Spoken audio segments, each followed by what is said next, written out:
My name is Quilian Riano, and I am the Dean of the School of Architecture here at Pratt, and it is my pleasure to welcome you once again to the Pratt Institute School of Architecture. We are very proud to be hosting tonight's event, Current Work, Inwood Sacred Sites, in partnership with the Architectural League of New York. Thanks to all of you for coming to our school. And I'm going to begin with an acknowledgement. Over 2 years, the students, faculty, and staff in the Pratt community worked in collaboration with facilitators from the Brooklyn Lenape Center to craft a formal acknowledgement of the Institute's presence on native land. I would like to begin with a part of the living acknowledgement that came out of that process. Pratt Institute is situated in Lenape, the traditional and unceded homeland of the Lenape. Past, present, and future. The Lenape have been living on this land long before the United States was established, and their wisdom is essential for our time. We acknowledge that the genocide, theft of land and resources, forced migration, and systematic cultural oppression of indigenous peoples and nations have a long-lasting impact on the living conditions, mental health, and cultural lineage of indigenous peoples and nations. We acknowledge that the colonizers and their descendants have benefited economically and socially from the oppression of indigenous peoples and nations, and we commit to repairing inequity and rebalancing the power distribution. As learners and educators, we recognize indigenous peoples and nations' long-time traditions of making art and storytelling.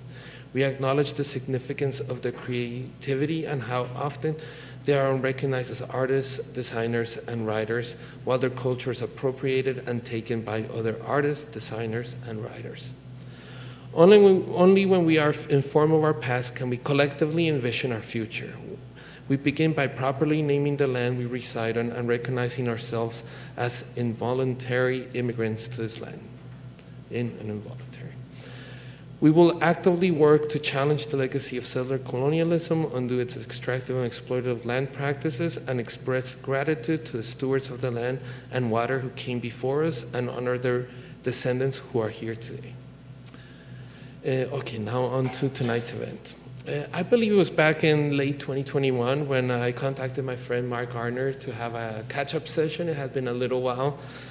We were still a little bit worried the pandemic still was going, so we did it on Zoom. And I'm glad we did, because in that meeting, Mark shared with me a project that he was beginning to work on and collaborate on with Elizabeth Kennedy and others in Inwood. From the moment that Mark shared the very initial stages of the work you will see today, I was fascinated by the thoughtfulness of the project and the process in which they were working on. Just to set the stage, and I hope that I don't take too much from what's going to be presented tonight, but in 2020, the Bowery Residents Committee learned that the Inwood lot on which they planned to build a shelter for those experiencing homelessness had been a burial ground for enslaved Africans and a Lenape ceremonial site. Leveled by city contractors in 1903 as the area was developed, the burial ground was destroyed and the remains exhumed and discarded.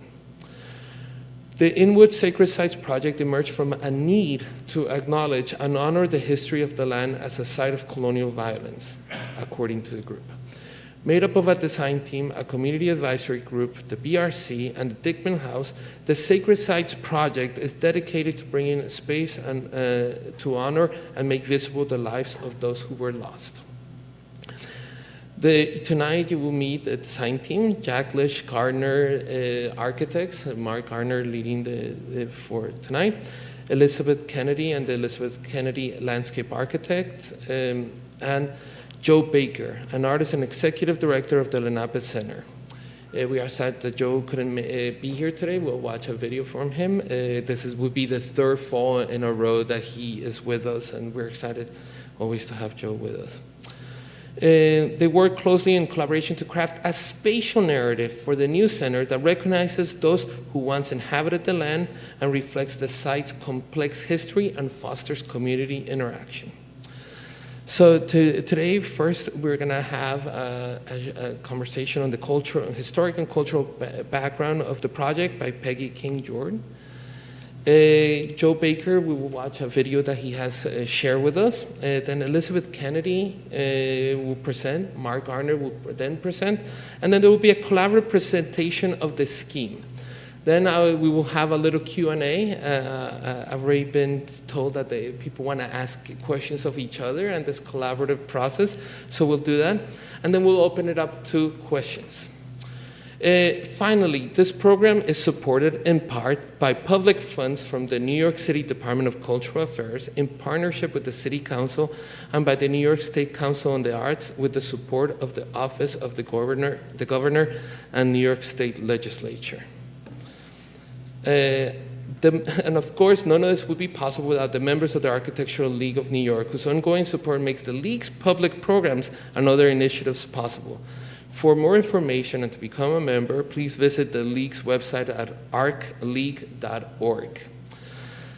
So now, without further ado, I'm going to do a quick introduction of our speakers tonight, beginning with Peggy King Jorde, who's an activist and cultural projects consultant with a practice in cultural heritage protection, memorialization, and advocacy. Elizabeth Kennedy is the founder of Elizabeth Kennedy Landscape Architecture, EKLA, a Brooklyn-based studio whose projects include working landscapes and the development of cultural sites that engage a critical understanding of place and identity. Mark Gardner founded JAKLITSCH Gardner with Stefan JAKLITSCH in 1998. It's based in New York City. The Black and LGBTQIA+ owned practice is dedicated to designing buildings that celebrate people and communities. And Joe Baker, who's an artist, educator, and curator with 3 decades of experience in the field of Native arts. Without further ado, Peggy, thank you so much.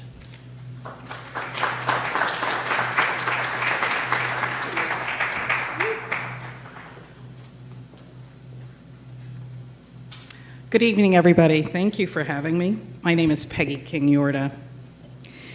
I'm just going to provide you with a little bit of context, not so much the history and the culture. I hope that we can sort of get into the cultural piece of it during our conversation after the presentation. But just to provide you with some context, in late 2020, as you heard before, the Bowery Residents Committee learned that the site that it planned to purchase on 10th Avenue and 211th Street for the purpose of building and operating a high-quality shelter for people experiencing homelessness had a history of a burial ground for enslaved Africans, and adjacent to it, a Lenape shell midden and ceremonial site from an earlier period. At the time, I was preparing for a virtual presentation at the UN. And this was on a project and a documentary that I was working on a project in the South Atlantic, St. Helena, a British territory. And this was a site of upwards of 10,000 enslaved Africans direct from the Middle Passage. And I continue to work on that project today. But it was during that time that I received a phone call from my friend and my colleague, longtime friend and colleague, Muzzy Rosenblatt, who is the CEO of BRC. And at that time, Muzzy called to seek insight and an exchange of ideas with us, between us, about the site's meaning to New York and to him personally. You could say this project has been basically in the making since 1990, because Muzzy witnessed me. We both worked in the mayor's office of construction back then, and he witnessed me and the activism that I engaged in trying to protect the African burial ground in Lower Manhattan, what you know today.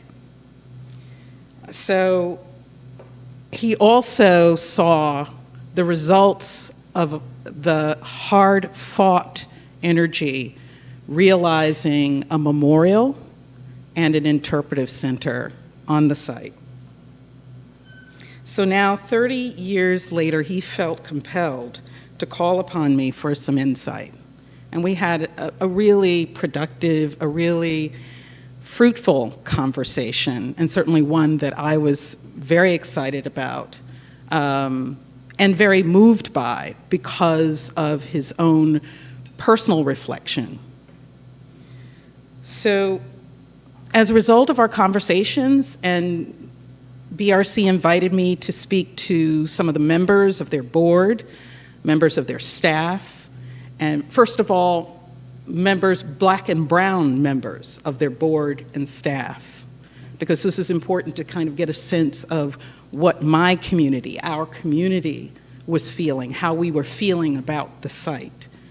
And as a result of all of those conversations, BRC took a moment, took a pause, took a breath, and concluded that, after conversations, that to walk away from this history of trauma would not serve the need that existed and exists to help heal it, right? And so BRC chose to further engage and include, to listen, learn, and let the collective wisdom guide the project with the help of the descendant community and the broader community. Listening sessions included voices of hundreds of stakeholders, the descendant communities, the current community, historians, spiritual leaders, and other experts, the workforce, the clients of BRC, and others. And our conversations and listening sessions, you'll have to remember, were taking place in the wake of George Floyd's murder and the Black Lives Matter movement. We were a society in the throes of confronting the legacy of slavery in all of its evolved forms, and really reckoning with the enhanced value placed on white lives as a default setting in America since the formation of this country. So the process of inclusion and listening led to the establishment of an advisory group for the Inwood Sacred Site, which recognized the direct connection between the history of this site to its relationship to the persecution and dehumanization and marginalization of people and communities of color, and the root causes of homelessness today and disproportionately impact communities of color. Recognizing these connections between our city's history of racism and the racism that still exists in our society, this advisory group recommended that BRC proceed with its residential program, but do so in a manner that incorporates the site's history, restores dignity to those who have been laid to rest there, and afford the opportunity and a space for reflection and education. I'll leave it there, and I'll join you later.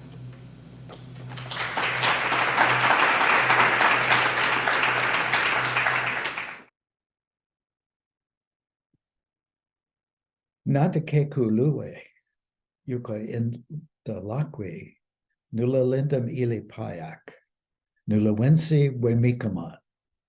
My name is Joe Baker. I'm an enrolled member of the Delaware Tribe of Indians, whose tribal headquarters are located in Bartlesville, Oklahoma. We are part of the 5 federally recognized Lenape nations living in the diaspora.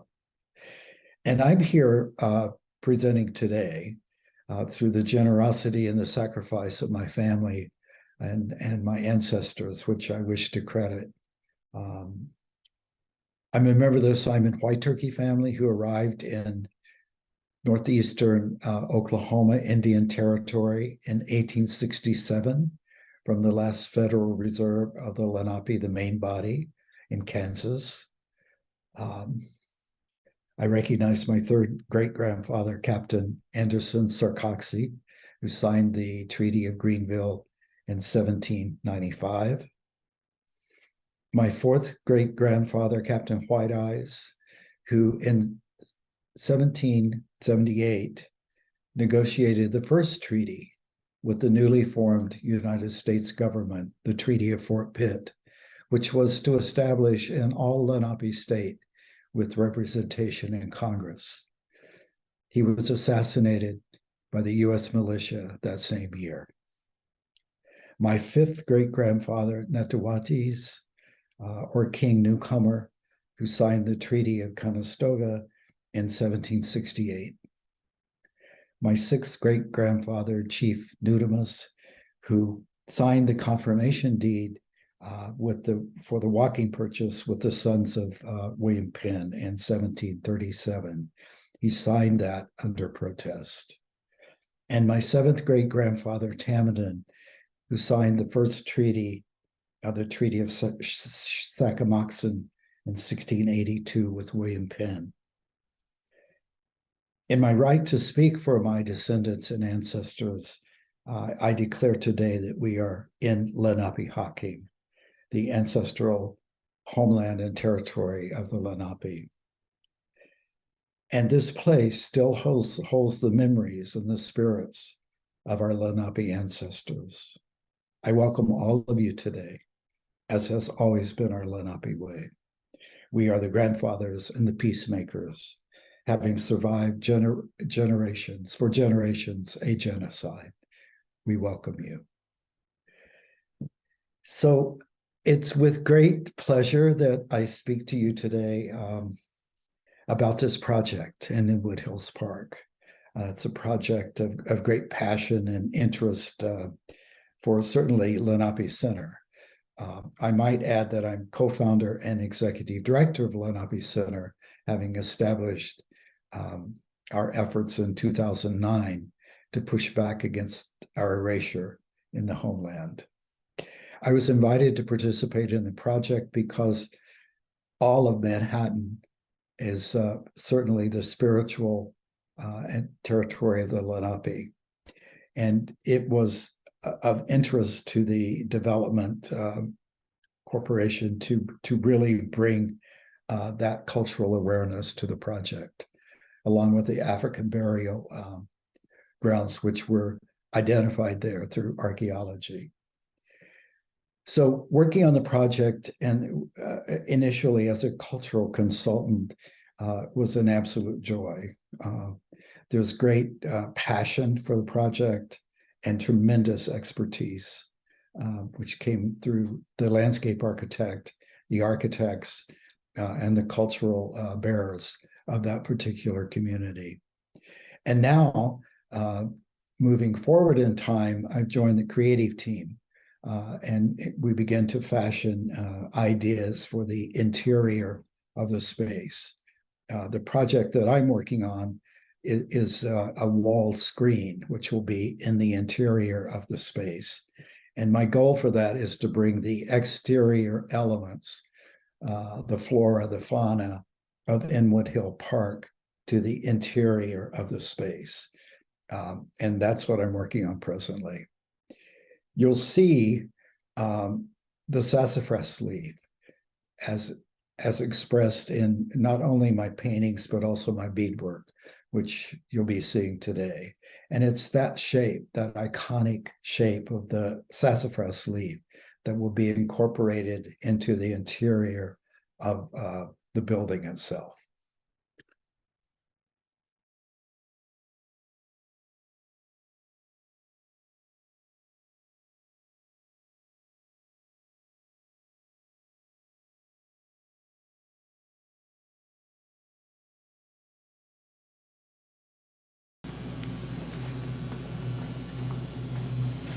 I'll tell everybody right now I'm hopeless at PowerPoint.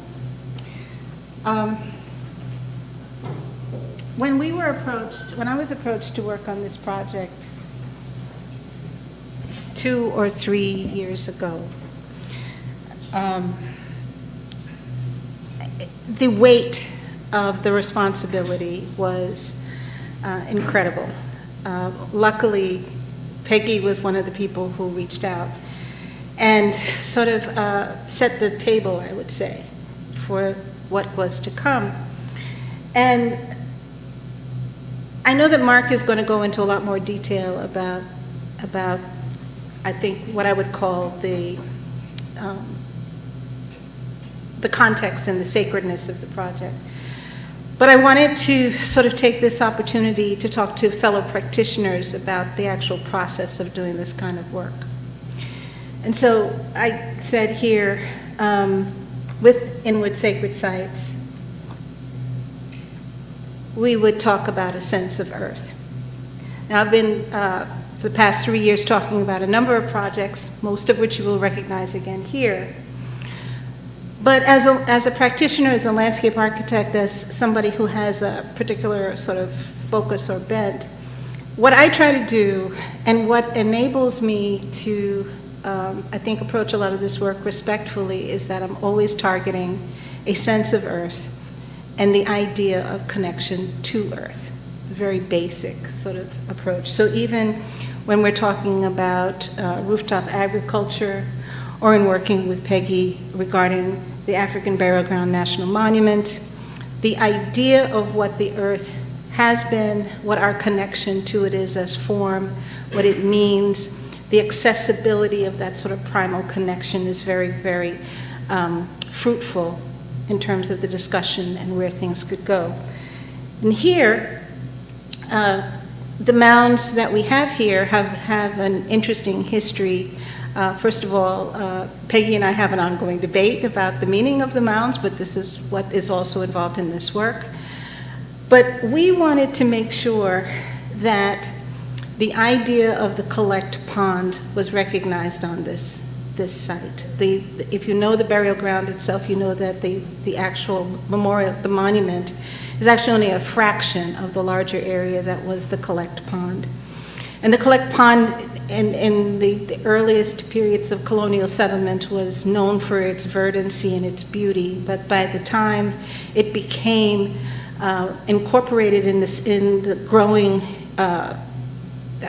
developed settlement that was eventually the city of New York, the land was marginalized. And it was seized within this marginalization as a holy site, as a place of reverence.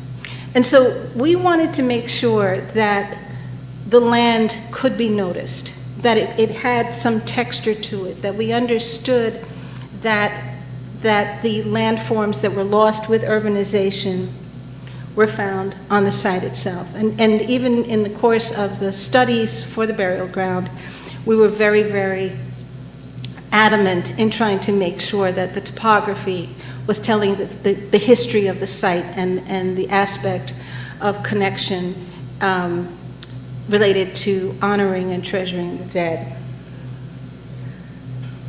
Weeksville is very well known probably to have this audience, and with that, the idea that an erased Kings County and erased Brooklyn is very much part of the work that's there. And so with that, the idea that this site in this diagram has sort of captured the overlapping histories, the contemporary history, the history of colonial settlement, the history of the path that was forged by the Lenape, the Canarsie, who were using actual paths that were carved out of drainage patterns and creeks and streams to navigate north to south. We're still remnants on this site. We're still ghosted here. And how we wanted to make sure, again, that the experience of this history was not flat. And so it goes to show you how much technology has changed. In the 20 years ago that we did this project, we built a SketchUp model that we then cut sections every 3 inches in order to make sure that the idea of the foreground, midground, and background could be perceived as a way of spatially contextualizing this history and the experience there. With that, we did not anticipate that this same approach, which is the foreground, midground, and background, would have become central to the celebration of Black bodies, particularly Black male bodies, and particularly in the light of the violence that was perpetuated against them across the country. Out of this work, out of our work with Peggy, out of Weeksville, which I call the project that keeps on giving, we even had a consultancy with New York City Parks to help them interpret the spatial contextualization and meaning of the burial site that was at the former Schenck Playground, now known as the African Burial Square on New Lots. And so within that area, which is behind the New Lots Branch Library, there's a large playground, and you can see sort of the dotted outline of what was known as a commons that accommodated both enslaved African and Dutch settlement burials. We knew that New Lots was what I would call a liminal place. It was a place where the distinction between water and dry land was very, very fluid and very, very marginal. And we wanted to have a project that looked at the connection with that environmental context as a way of communing with ancestral history. And so to do that, we were literally studying how within an urbanized, hardened context, the idea of this liminality, the idea of landform that moved between other materials, the idea of how earth appeared and disappeared, we were studying this repeatedly for this project. New York City Parks did not move forward with our design, but we thought that this was an important part of the discussion of topography, of earth, of the nature of how the earth itself is so important to the narrative qualities that we look for.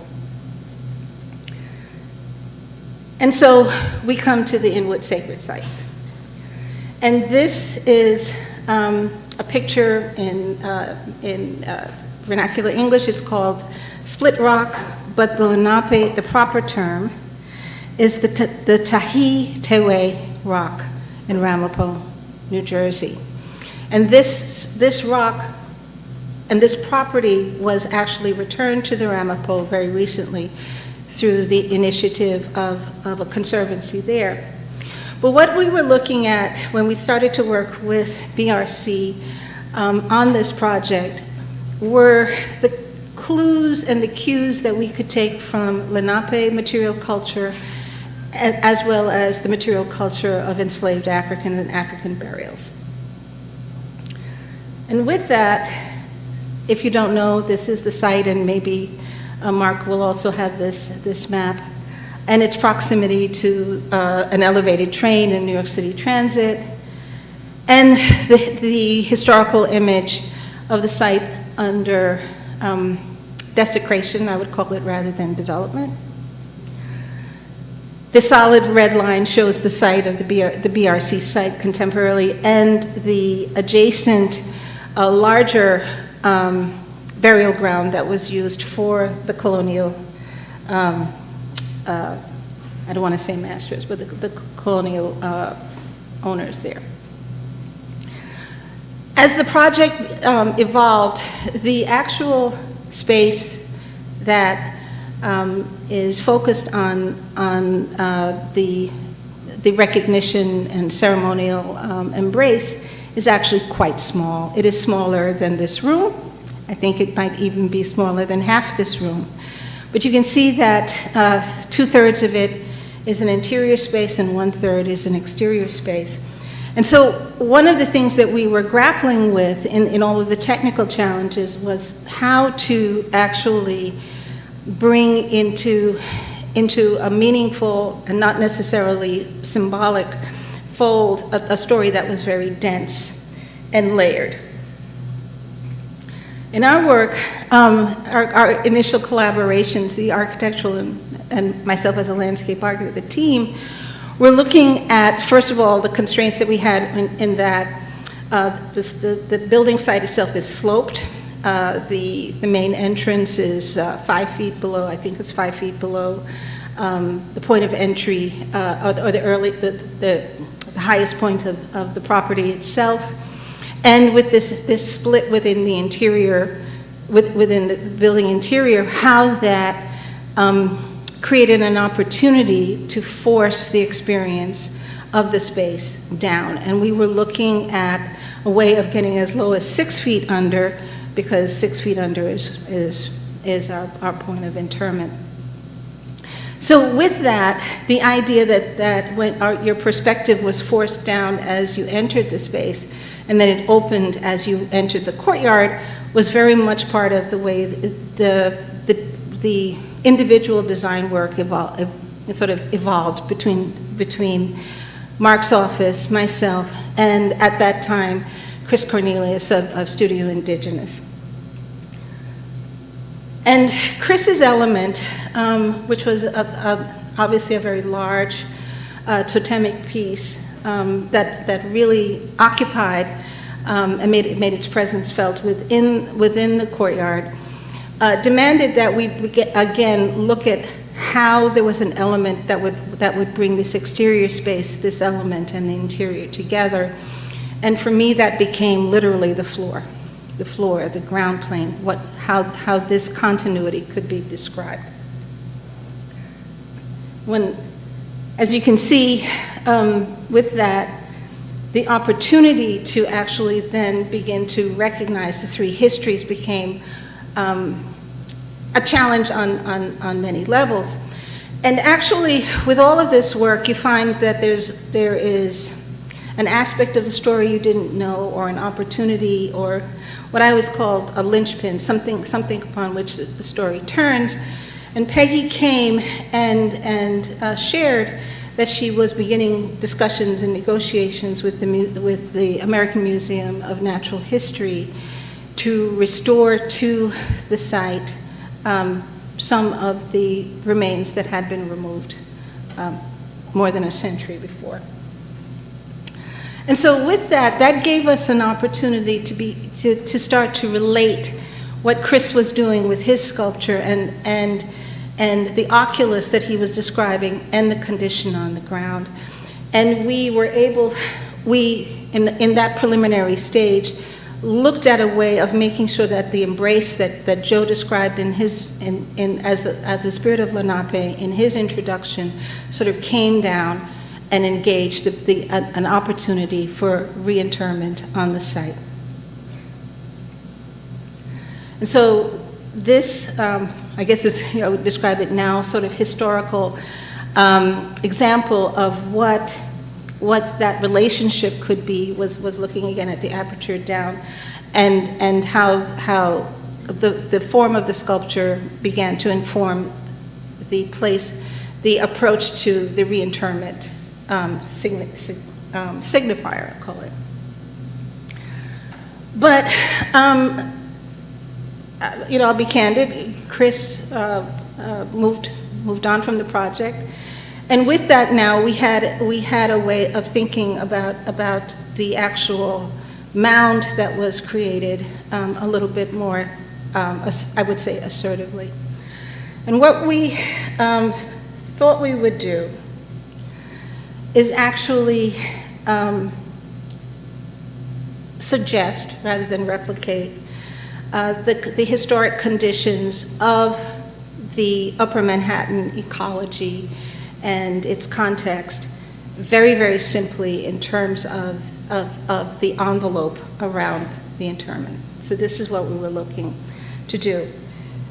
We also looked at the connection of that ground plane, which here is very simple, granite slab extending, as a means of doing things like forcing perspective, so that the actual spatial experience sort of shifted because there were these devices that were also changing the sense of proportion within the space itself. And the third thing was the idea of having the earth split. And in a conversation, Peggy saying to me, in fact, a much earlier condition was a very clean surgical cut. And Peggy said, but this is an opportunity to make the story erupt from the earth. And so this is where we now invite Mark to take on a story, because this is sort of where we're leaving this aspect.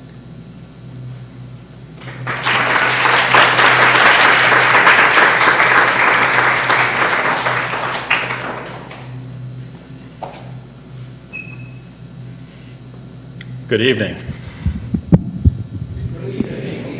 Thank you. Can I get that again? I wasn't feeling it. Good evening. All right. All right.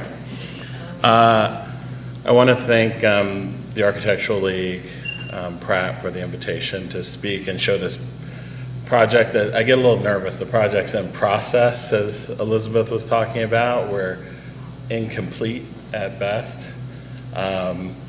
I know that makes some of our partners a little nervous, who are also here tonight, who I want to thank is the SKW, Randy Wood and Sarah Holzer, who've helped us navigate our way. And then I also want to thank my team, my partner, Stefan JAKLITSCH, Carolina Vargas, because collaboration starts first in our office, and then, we know how to then play in the sandlot with others, right?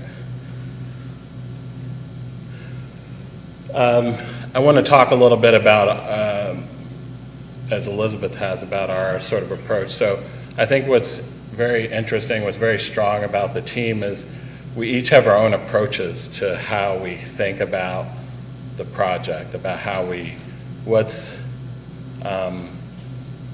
almost like what's the baggage we're bringing with us. That's good and bad, right? Good and bad. Some of it's, what were the thoughts that we had or the assumptions that we started to make about the project, and what are the things that we in our own cultural identities relate to in the project. Stefan and I, when we talk about projects, we usually have these sort of frameworks that we work around that interest us. We're both interested in history, interested in detail, travel, take photographs, talk about details. Sometimes, like architects do, talk in our own language to each other. We think about a sense of place. We think about how architecture serves a purpose, that there's clarity in the design. And this is a very important one when we talk about people and being human-centered, that there's the dignity of the user to be considered, and that it engages the senses, that there's a materiality, there's a material culture that then engages the user. And architectural delight, which is the surprise, the color, the character, the atmosphere. Our sort of design team, we've all been introduced, who we're working with. It's interesting, we did, as Elizabeth said, we did start our third member used to be Chris Cornelius with Studio Indigenous. Chris did leave the process, left the project, but he had been working with Joe Baker, so I was actually very pleased that Joe Baker decided to move from, as he described, he was on the community client advisory side, to actually creating a piece for the site, which is still in process, but I'll show the connection to what we're doing, and I'm looking forward to that collaboration.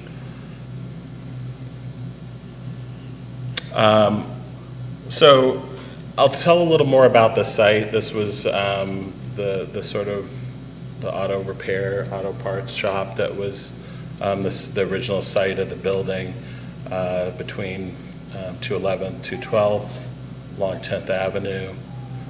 This is some of you've seen the images that Elizabeth has talked about where the site is and about the history of removal from the site. I'd like to talk a little bit about the inspiration, about some of the things that we started to look at and some of the conversations that we had with our collaborative partners, and where there was sort of overlap and ideas of materiality and material culture. We looked at the idea of beading, which Joe talked about. Joe has some very beautiful, tremendous pieces that he's made. But we also talked about how that's, as you can see from some of the images in African culture as well, and some of the patterning that come from images in nature, the idea that the shell, which we talked about with Peggy, and how beautiful that was in a way, and how that that history was carried over even in death sometimes to the shell, or the idea of being buried with certain decorative items. And so we talked about this in a way that was like the relationship between the cultures and the overlap, and the idea of the materiality, and what did that mean for, what should we be looking at? We're still sort of, when I say in process, I still do, Elizabeth will say, love the idea of the earth and floor, but where we are with that is still a point of negotiation, I think. But we're also looking at what the ceiling form is doing, what the floor is doing. We're in such a small space to tell such a heavy story that it's like it really requires a finesse, a fineness to all of the material aspects, all the material decisions that have to go into the project. And so we were looking at things out of nature, much like Joe's talking about, that sense of, I think the place where we could all stand is earth and ground. And we talked about the history of the soil, the ground, this place. How do we set this in this place? What are the datums? What are the, as Elizabeth talked about, the sort of 6-foot internment depth, and the soil, and how things had been moved and disrupted, how Manhattan has grown and things have been erased and leveled, and how do we get back to that place? And so we've looked at a lot of different, we tend to kind of look at art, what artists are sort of doing, what I had late nights where I would get a text from Peggy that was like of an image, like, hey, look at this, like we're always sort of looking at things and trying to see how that relates to the story that we're trying to tell, because we're telling it through through material making. That's funny that the slide is up. So this is AI actually. So I'm going to show the idea of where we currently are with the facade, with the workings of it, but it's not quite there. We're still working on it. Like I said, it's a work in progress. But I took a second because we were having difficulties trying to get it just right. Just trying to figure out what the materiality, maybe a bronze, maybe weaved in some way, maybe for the fabricators that we talked to, maybe in a simpler way. But there's a certain complexity to it that we still want to maintain. And so one of the things is I took language from a description in a meeting that Peggy Daughtry, who works for BRC, had sort of shared. We started talking about weaving. We talked about sweetgrass braiding, and I put all that into AI, and it spit this out. What we're going to do with this, I'm not sure yet. It's meant to be a prompt. And then, of course, the idea of the mound that, the history of that, the idea that Elizabeth is working on as part of the element. And this was sketched from very early on. I think even Elizabeth was showing sort of the rendered version of it, but we were always talking about what that relationship between, and I don't believe we've lost. I think we're only sort of trying to amplify that relationship between ground and sky.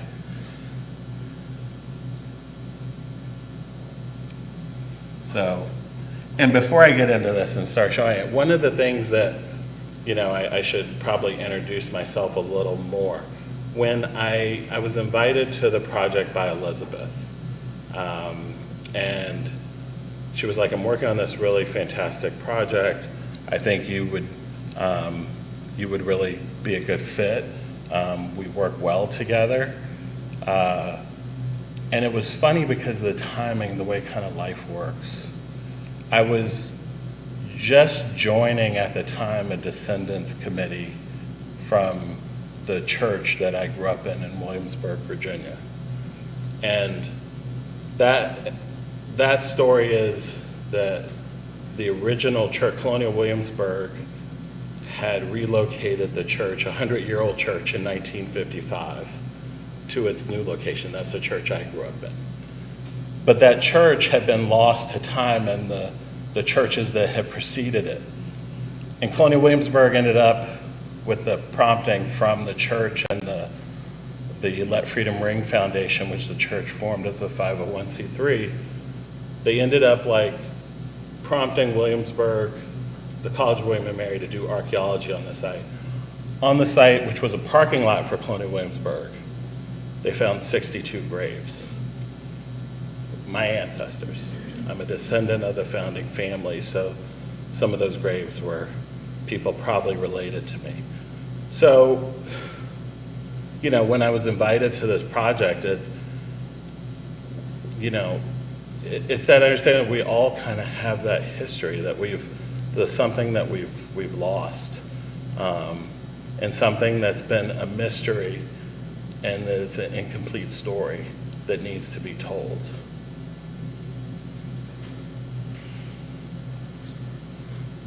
This is the site of, during the movement of earth for 10th Avenue coming through.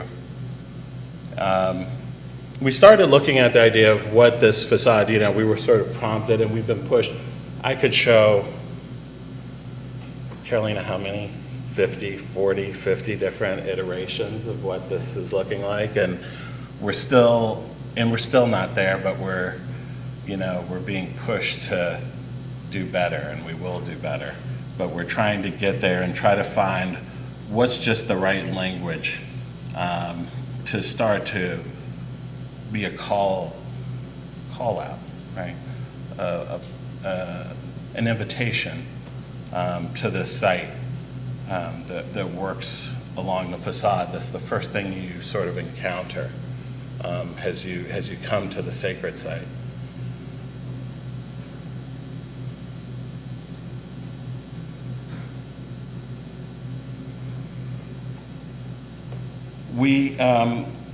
We started by sort of understanding what the zones were of this. You have this entry zone, and I'll show you the rendering with that. That's the space, and I'll show you the space that Joe's going to be working, the space of sort of welcome, the space that brings you in, the space that starts to tell you the story of what this place is, and gives space for that. And then as you pass through into the next space, it's really the heart of the sacred site. It's the journey you're taking. As Elizabeth described, there's a change in elevation, so you're being brought down on a journey, sort of back and forth on this ramp to get down to the level of the courtyard, where the mound and where hopefully the reinterment is in that space, the space of ritual, the space of ceremony that'll happen there. And really, I guess when I say ritual and ceremony, I also mean that the journey in itself, from the street, from that call from the facade, and then the entry, and then the passage through, become the journey that you take down into the site. And so just the different parts we've been sort of working with. This is sort of that entry area, so the walls here are where Joe's artwork, his pieces are gonna go along the walls that, and then the portal that you pass through that's slightly reflective, where you see your own reflection as you pass through that portal. It's, as we've described it, it's the movement between physical world into the spiritual.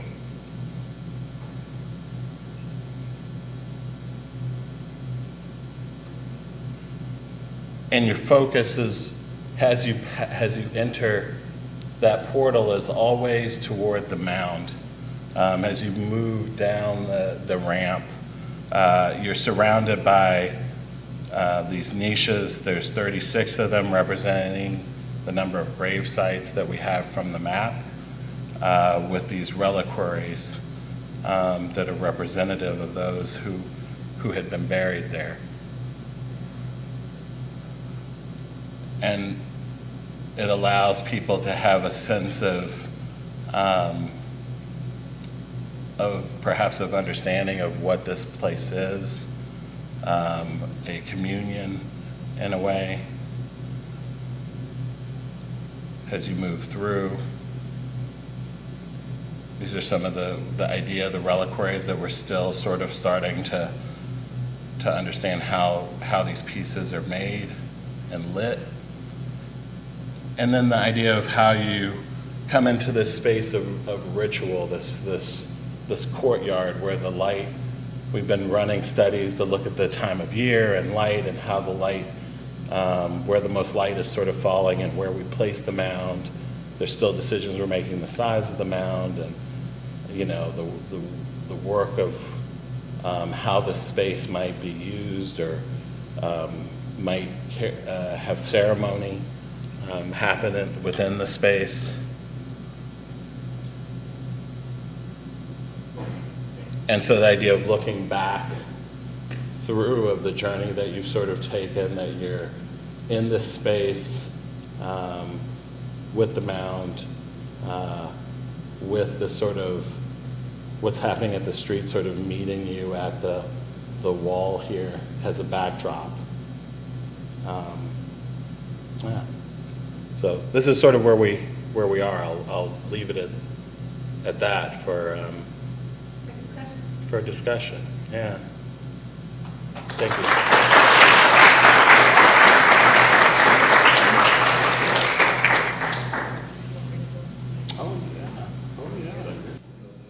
One, two. Okay. Thank you. Thank you so much for sharing this project. And just a way to get us talking and having a little conversation, and then we'll move on to some Q&A. Peggy, I'm going to begin with you and have a little more conversation about the moment in which you got this call. It takes a very kind of special client, someone that sees this issue for what it is. And I just wanted more what happened when you got the call for this project. Well, you know, I like to say that projects like this, sites of conscience, right? They start with a conscience long before the pencil strikes the trace, right? And so the conversation that I had, and I just want to recognize the CEO, Muzzy Rosenblatt, who's here, the chair of the board, Julie Solomon, who's also here, and just engaging in that conversation with Muzzy, what it made me think of is the fact that 30 years, I mean, it was 30 years before, and how it impacted him, and what he was, you know, possessed with, like, carrying on this conversation, just in terms of the impact of the African burial ground downtown. So when you asked me what that conversation was about, I did more listening to how he was feeling and how he was seeing this project, which made me to understand that the impact of that project was not lost, I mean, certainly not lost on the descendant community, but with pleasure not lost on the larger, broader New York community. So, thank you so much, Peggy. And I have a question because I'm very interested also in the program itself. I mean, is it a housing program and I'm curious about, as you were collaborating on designs, as you were talking about both the history and the present, how did the program influence the work that we're seeing and your collaboration? I think one thing that I can say about it that I thought was a pretty interesting conversation in the beginning was what kind of space should this be? I kind of remember that conversation with Peggy of like, is it a museum type space where we're sharing some narrative and telling the story and have digital screens showing, you know, is it that? Or was it art? Was Yeah. the space itself art? Yeah. right, in a way that like a cathedral is sacred space, right? Is a chapel is sacred space, and there's not much there that needs to be explained. There's you know, you come into the space and there's a hush and you immediately get it, right? You know how you're supposed to be in that space. And I think that's what we were trying to do without a sort of a lot of interpretation. Yeah.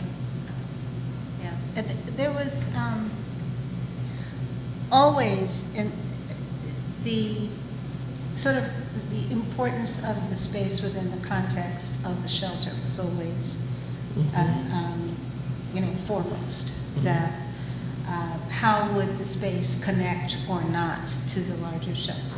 How would residents and clients of the shelter actually make their way into the space or see the space within the building? How did this relate, not just to the building, but to its larger context? It's really an unusual site in that the facade and then the courtyard sort of signal what's there, first of all. It's adjacent to a much larger open space, which is a schoolyard. It's on the northwest corner of the building, so the quality of light has been something that we've been, you know, talking about, struggling with all along. But one of the early conversations that we had was this going to be program space? Or were we going to go out on a limb and make it non-program space? That it was a place that you would occupy without agenda, without story, with obviously with context, but without sort of a didactic understanding of where you were, so that you could be more open. You know, just sort of make the process of being in the space more porous. We were actually looking for that. And I would just add, there was a big conversation about that, but there are two things. Through tapping into the community, the larger community, there was a sense, you know, I put together a visioning portal for the community then to feed in their ideas, and I asked certain questions to try, you know, maybe one or two questions that were the same but done differently. And it was clear that the community really wanted to learn about the site if they went there, but they also wanted to make sure that there was a reverence, that there was an opportunity to really connect with the meaning of the site as a burial site, as one, as I call it, a site where revolutionary acts of remembrance happened, because these were people who were not considered human, and yet I always say, archaeologists say that what makes us in part human is how we bury our dead. So you have people engaged in something in a society said that they were not human, and yet they were engaging in something when they buried their loved one in an act that was reclaiming their humanity. So there's that, but we also, just on a practical side, we have the Dyckman Museum, and that is an opportunity for, you know, they would be able to provide a lot of that historical context that you might want to know more about for that site, and allow the site to be a sacred site. Interesting. And a site that will bring different communities together. It's unusual to bring and welcome a community into a shelter in a sacred space. Yeah. One thing I would add to Kilian, I just want to say that one of the things that Peggy also, I think you've stressed to us is, and why the facade is still a work in progress, is the idea that any ceremony, anything that happens starts on the sidewalk, starts out on the street before you get into the space. And maybe there are times where someone would want to leave something Just, you know, is there space for that? You know, she's sort of kept asking, is there space for that? What if someone wants to leave something? What if someone wants to make an offering, you know, before they go on their way for their day? Is there room for that? And so we're, you know, I still have to remind myself of that, like we have to, you know, what does that look like? You know, how do we integrate that? How do we make that happen? And actually, I wanted to ask you, Mark, about the facade a little bit. And I don't know if it's possible to go back to the image where we see a kind of almost elevation of it. We have to. Yeah, and I know it's a work in progress, but I'm really interested in understanding as you go through the iterations, how you're seeing the connection between the building itself and then this piece coming in, the relationship between the windows. There, if you go back, so just one more, couple more, yeah, like even this image. So, for example, the relationship. There's something so interesting about this going all the way in and going. So I just was wondering a little bit, as you think through the iterations of the facade itself, how you're seeing the relationship. I think we've been in a way that Joe kind of talked about, like the idea of our influence has been the idea of nature, but in a way that's sort of captured in a man-made process, in a handmade process, right? So, like some of the things that we were showing, like that might be something metal hewn by hand, but then pieced together and building something that feels like it's like something from nature. That's why when I had the AI images, I had fed in like the idea of braiding and, you know, not just hair, but thinking about like, you know, this sweetgrass and how that might, you know, how that might be braided together and how that then has a material form. And so I think we're trying to capture something of the natural environment, but clearly it's not. You know, it's clearly something that's you know, man-made. Yeah. Thank you so much, and Elizabeth, I'm curious about the split rock and a little bit more, and also in an interesting way how, I don't know, like even the facade there, it really seems to become almost a theme. And if you want to describe a little bit more about the split rock and the things that unite that split rock. Well,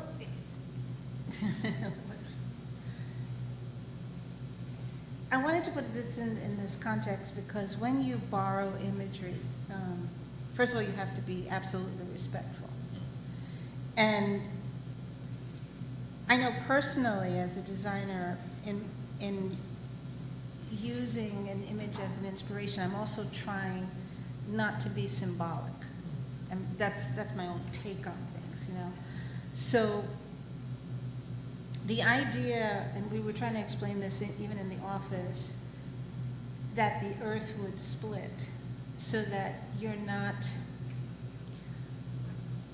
taking this small patch of earth for granted, that there was a disruption that you had to pay attention to. I think that's what I was aiming for that way. And I remember when Peggy looked at it and she said, well, you know, and at that point we had, and Mark has it in his model because this was the legacy of our sharing the information. You know, that cut was very sort of clean and linear. And there's this certain, you know, the design, as a design tool, you know, there's a certain aspect of that. But I was very moved by what Peggy said. You know, she said it's as if the story were erupting. I was more thinking about how these split rocks are, which are sacred to Lenape, right? You know, first of all, you see them all. You see them quite a bit throughout the tri-state area, and if you're outside the culture, you don't quite understand what this means, right? But the threshold aspects of that split, and then the laddering, and then looking at I always get the brothers mixed up. Martin Puryear's sculpture of Jacob's Ladder. So for me, the whole idea of the laddering and the importance of the ladder and how that came together with with this split and how we were just trying to do that. And whether or not those sticks were pushing the earth apart or tying the earth together, because in the modeling, we sort of had the two textures happening. And at one point, it looked like the earth had split and what we were seeing were tree roots. So for me, it's just a very, I would say unintellectualized, but sort of organic connection to not just, and this is where Peggy and I have this ongoing discussion, it's about lives lived. So for me, it is, and I can say this because my family cremates everybody, so we scatter to the winds. So the idea of burial is sort of foreign to my own personal story.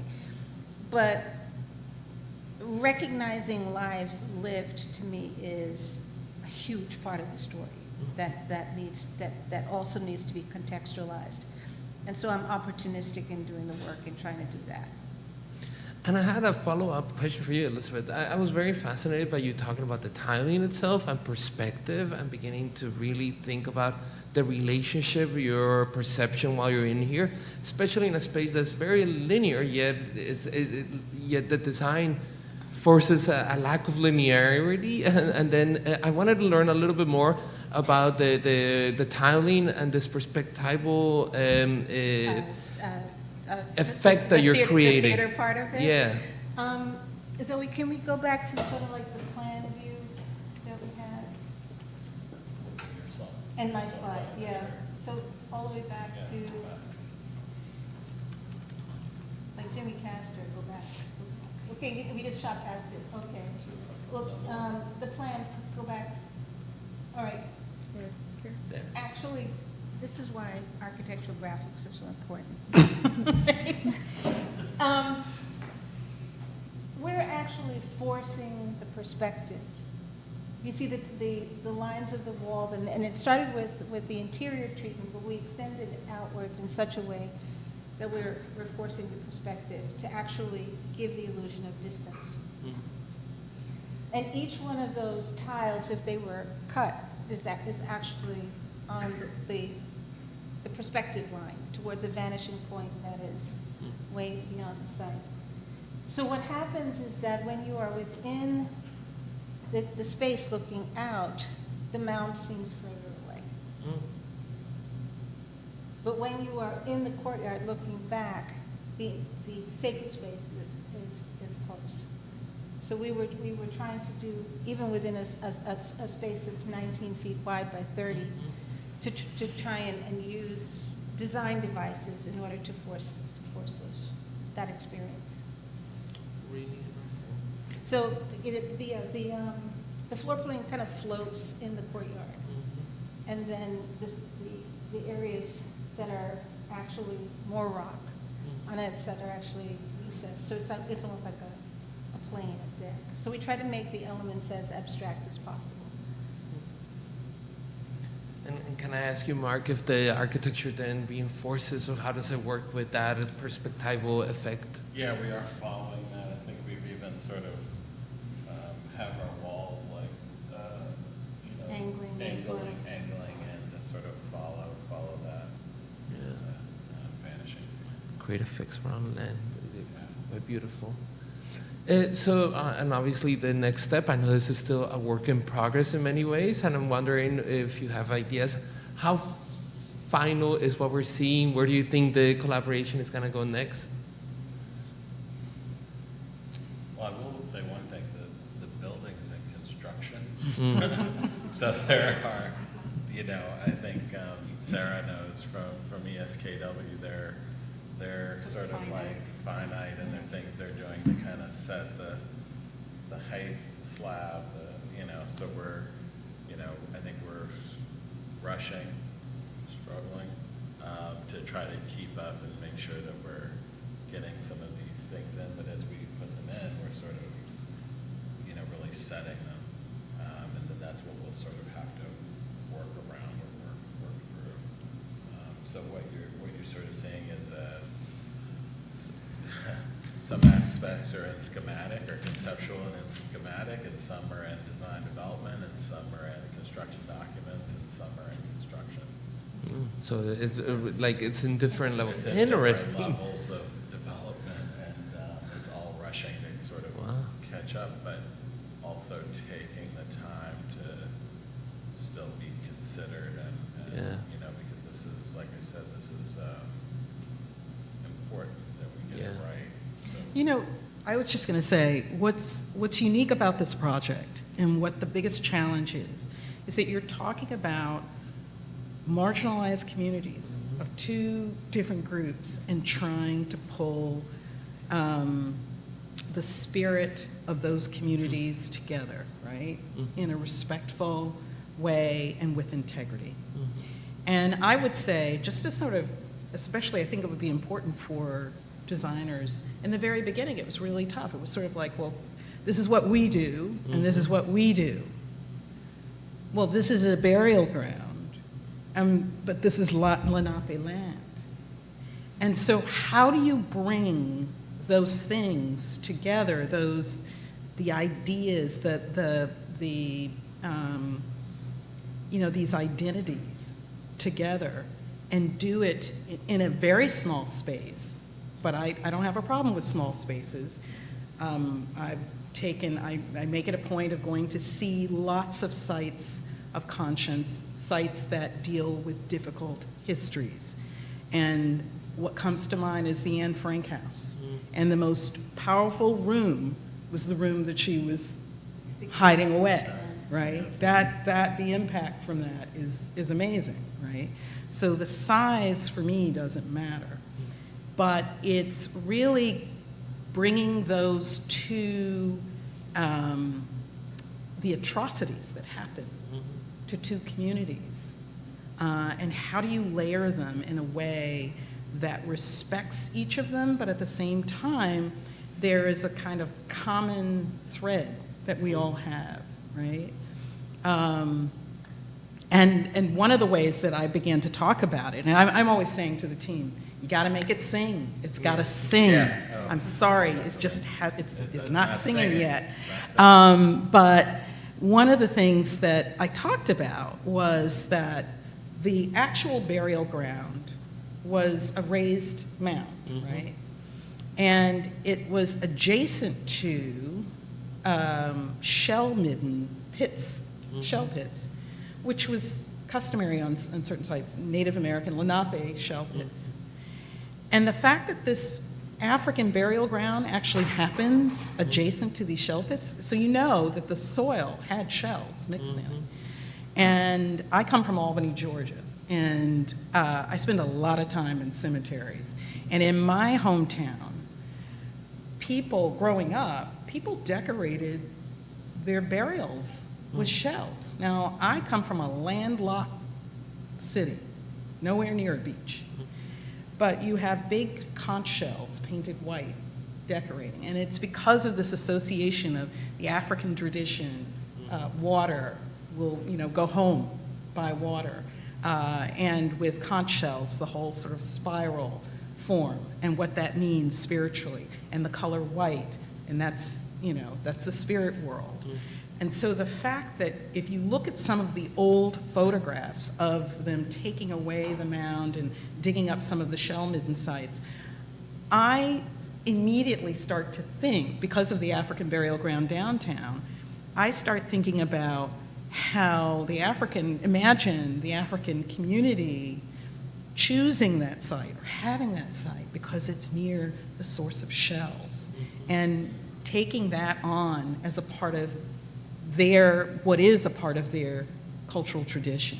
And so there you have the two cultures and communities crossing each other, maybe having slightly different meanings, but using these resources as something of a cultural remembrance of their own.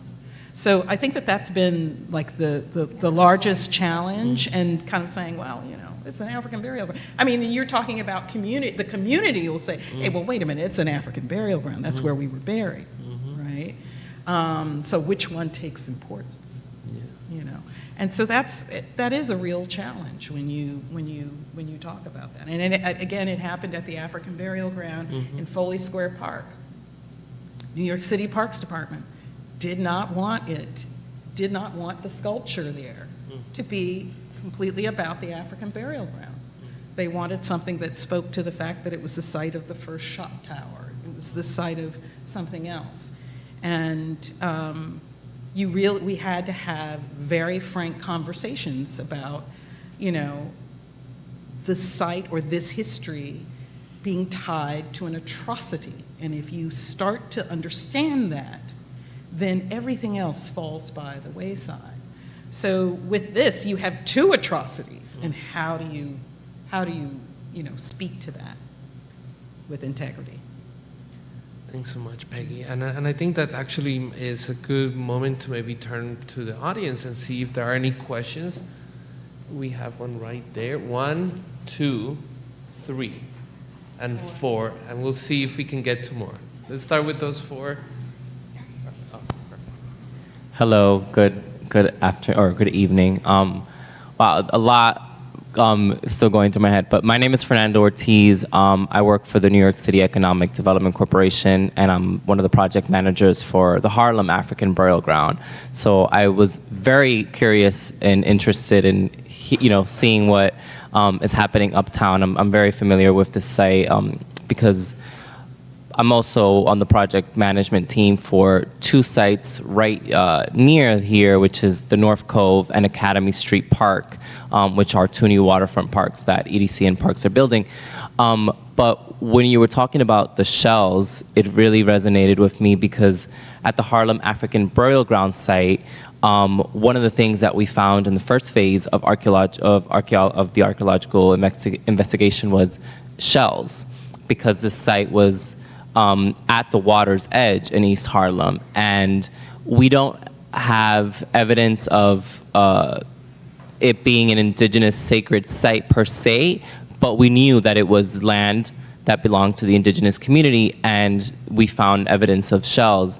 And so the interesting thing with this site is the Harlem African Burial Ground is it's actually in East Harlem. So it's kind of at the connection of Central Harlem, which is known for, the Black African-American community and history, and East Harlem, which is El Barrio. So very similarly, we're at this kind of nexus of Black and Latino, or Black and indigenous communities, and where they meet. And so I was very interested in what you guys had to say. But one of the things that I think resonated for me was this concept of humanity, right?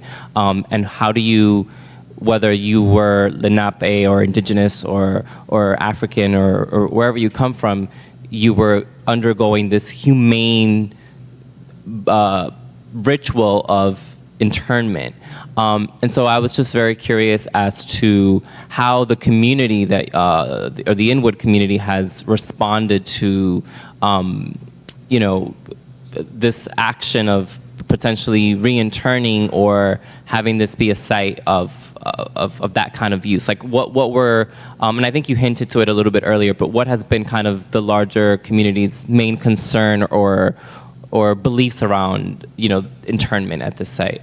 Well, I would say that the earlier conversations during the listening sessions that BRC conducted, there was always, as a part of the conversation, because the history tells us that nobody seems to know where the remains went. So we weren't sure if they dug them up and stuck them back in the ground. We weren't sure if they dug them up and stuck them somewhere else and somebody just didn't know, what the record or where the record was. So we always said that this place should be designed to receive remains in the event that we run into them on the site or that we find out that they are somewhere. And we did find out that some of them are somewhere. They are at the museum in the collection in 1903. Some were collected. So it may sound weird, but we're excited that we know where some of these individuals are. And our hope and what we say is that we want to bring them home because this is where they were laid to rest. No, thank you for that. And one last note that I'll say is, I'm sorry, but we have to. Yeah, for sure, for sure. 8:30, We'll chat. And there are three.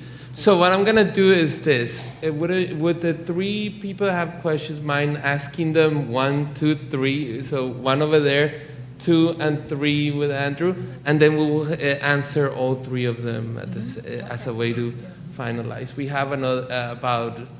Basically, the event has ended, so I want to be respectful of your time and the time of our panelists.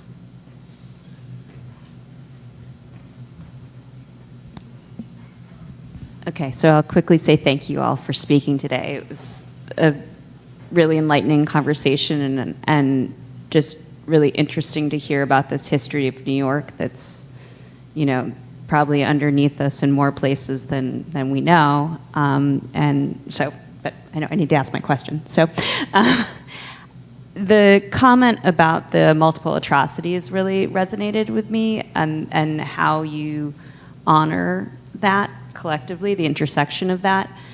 And it brought to mind the idea, just the thought that all of this is a result of colonialism. And I was curious if in the design of the building or the landscape, if there was anything that was sort of anti-colonial or an act of resistance in the construction, just, and it doesn't have to be. I mean, it's a beautiful site, but when I think about how we sort of flip the narrative as we move forward and honor our ancestors in the communities, the people who lived here before, and I don't know myself like what anti-colonial architecture totally is, but at the same time, even homelessness itself is a legacy of colonialism and capitalism, and so this entire building, in a sense, is and it's somehow tied in there, and so yeah, I'd be curious if there was anything anti-colonial in there or anything along those lines. Yeah. Thank you. And Corazon over there.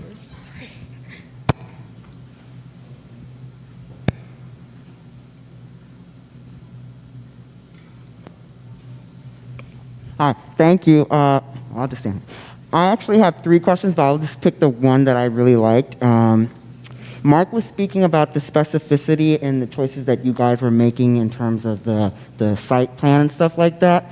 But I wondered if you had any notes on floral decisions, like plants and stuff like that, that anything to do with like the diaspora or anything of importance. I just was curious about that.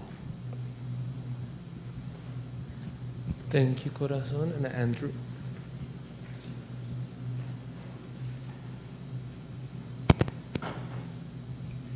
Thank you. Wonderful presentation. As a descendant of enslaved Africans in Belize, Central America, and Charleston, South Carolina, I want to know how important it is that we still do this work to uncover our burial grounds in these countries, in our country, and to make it important as part of our work as architects, landscape architects, and as cultural consultants. Thank you so much. So 3 questions on anti-colonialism, on the choice of vegetation, floral decisions, and on the importance of continuing to uncover these histories and making sure they're part of our presence and futures. Well,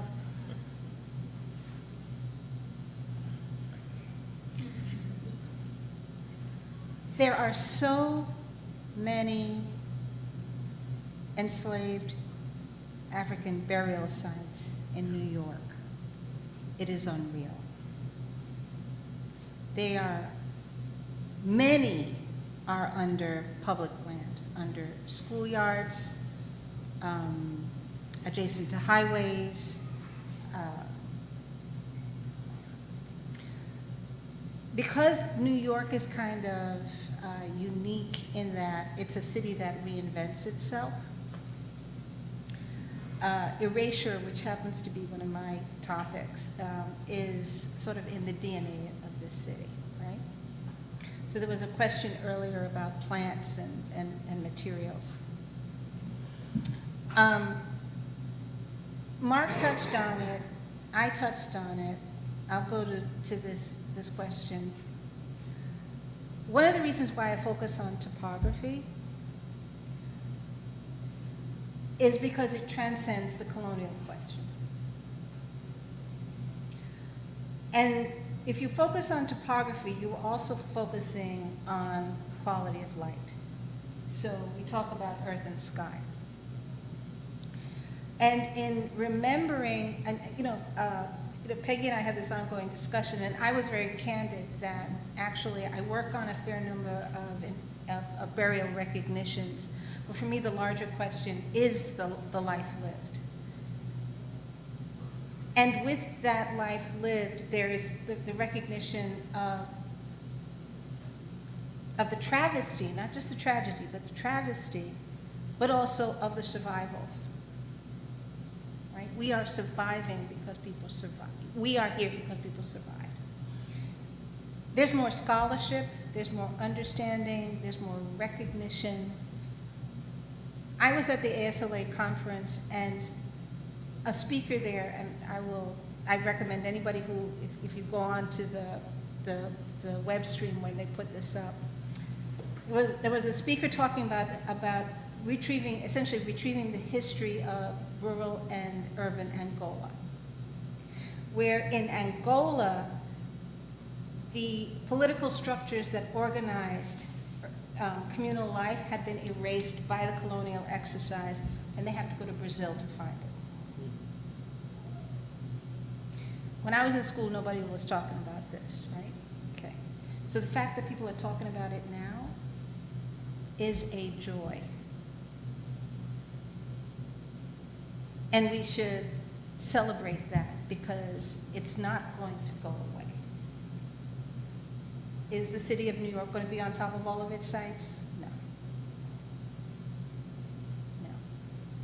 But we have to recognize the extent to which enslavement was here in the city. So to the extent where people coming from Europe were surprised by the number of black people that you saw on the streets. And even when you look at the painting of a winter's day in Brooklyn or a cold day in Brooklyn, there are black people all through that painting.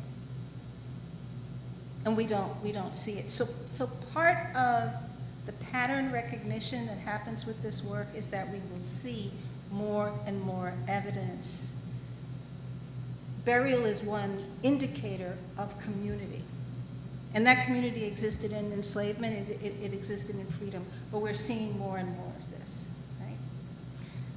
The question about colonialism is that we have not defined what anti-colonialism looks like, what it can be, what it might be. And the other part of it is that we live in a circumstance where we are hybrids of this system. So recognizing that is also part of the work, as part of this exercise. Now, the degree on the continuum as to how literal you want to be in terms of those recognition or how abstract, I mean, that's the joy of being a designer. But it takes a lot of responsibility and honesty and ethics to do this work. Yeah, and I think because part of the history, when you talk about anti-colonialism, it's not so much if we talk about colonialism, we come out of for enslaved people, you come out of colonialism, right? If you talk about anti-colonialism, you may be talking about the erasure of that, right? You're not... You have to recognize it. Right, you have to recognize it, and the very sense or truth in it is that you actually have to, it's been made invisible, and you have to make it visible. I don't know where you go beyond that. All I know is you got to tell the story first. You got to have people know the story. I just learned this is funny stuff. I just learned a small thing. I've always looked at that painting of George Washington crossing the Delaware. I never knew that. So the painter of that was a white man, the one that we know. But the one that influenced him that was painted before that, a black man painted that. He replicated that painting. I never knew that. Meaning the stories that we've been told, that's the colonialism. That's the thing we have to, that's the questioning. That's the thing we have to undo in order to know those stories. Where we go from there, or what that looks like, or what our architecture, our landscapes, our environments start to look like once we have those understanding. I hope I'm there to kind of see that, but I don't know what that, I don't know if I know what that looks like. What it looks like. Yeah, that's really difficult when you talk about architecture, because, I mean, I grew up in a community of builders in Southwest Georgia.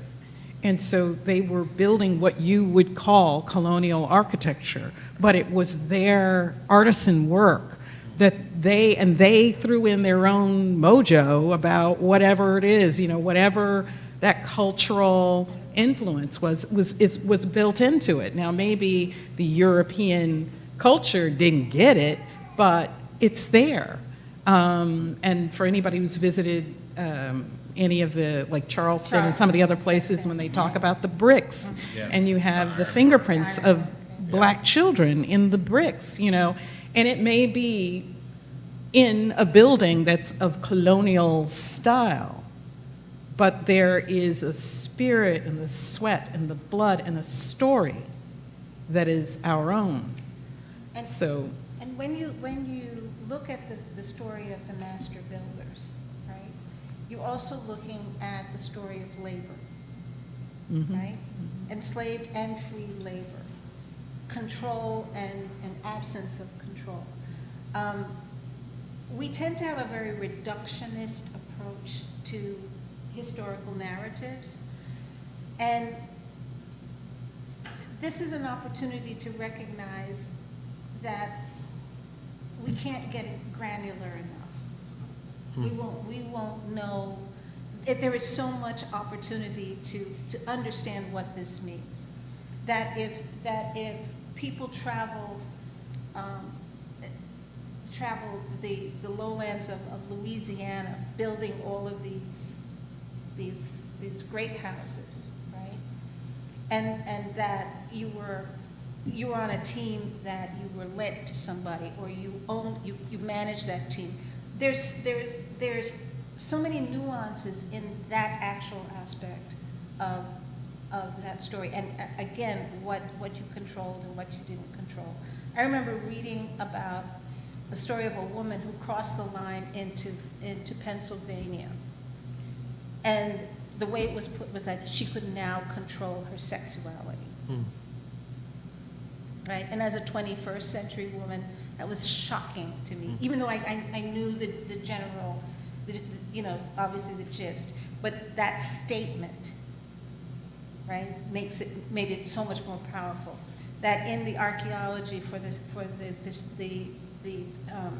African burial ground at New Lots, the throwaway comment in the archaeological report that the Dutch pivoted to a different type of land use because slavery was no longer profitable. So you're thinking, well, okay, you get this idea that people needed slaves in order to make the agricultural enterprise run, but the Dutch, they were trading in